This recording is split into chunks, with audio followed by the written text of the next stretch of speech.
ابھی بھی تم پھوکوں پہ یقین کرتے ہو؟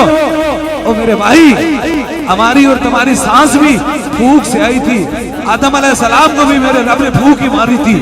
اس لیے اگر تیری یہ نادانی ہے، نہ سمجھی ہے، جا، تو رب نے بھی تو پھوک ہی ماری تھی، اس لیے پھوکوں کے اندر ہی رب نے شفا رکھی ہے۔ اگر تیری پھوک کے اندر کمال نہیں رکھا تو اس میں حق لطیف کی کوئی بات نہیں ہے۔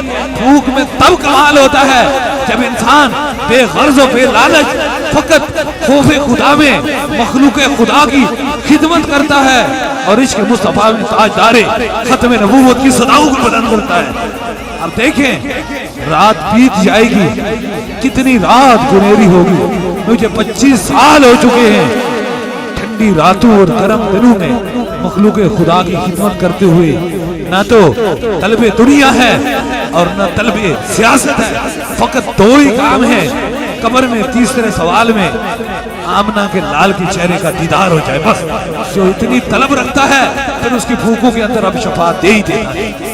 اس لیے کوشش کرتے ہیں، تم بھی اب دور جدید کے اندر دم پہ یقین رکھتے ہو، پھوکوں پہ یقین رکھتے ہو۔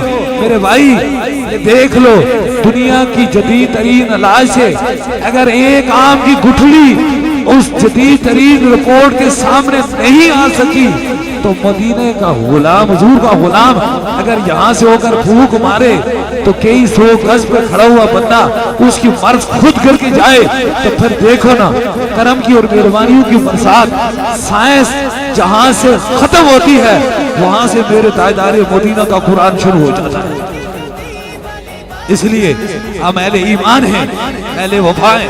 میں یہ نہیں کل یہاں پاکستان میں بلکہ پوری دنیا میں کیا ہوں جو دنیا داروں کے دور جدید کے جدید ترین علاج سے ٹھیک نہیں ہوئے، وہ میرے مصطفیٰ جان رحمت کے قرآن سے ٹھیک ہو گئے۔ اس لیے عطا ہے، عطا کے سامنے کہتے ہیں خطا کا ذکر ہی کیا، تو عطا کے لیے ہے، بشر خطا کے لیے ہے۔ جب عطاؤں کا سمندر ہوتا ہے تو پھر کسی سے کوئی فرق نہیں کیا جاتا ہے۔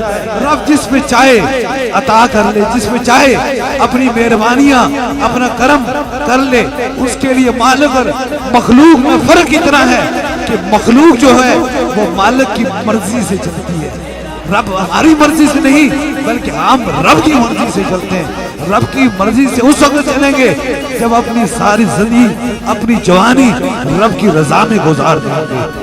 اس لیے آپ دیکھیں کتنے ویل چیئر، کتنے اسٹیچر پہ لوگ موجود ہیں، کتنے لوگ موجود ہیں۔ ڈاکٹر ہو 150 کے بعد اس کا جسم تھک جاتا ہے، لیکن میں نے کروڑوں لوگوں کو دیکھا ہے، تھکا اس لیے نہیں ہوں کہ میری دل میں دنیا داروں کی شمع نہیں جل رہی، بلکہ دل کے اندر عشق مصطفیٰ کی شمع جل رہی ہے۔ اور جس سینے کے اندر عشق مصطفیٰ کی شمع جلتی ہے پھر وہ دنیا داروں سے تھکا نہیں کرتا ہے۔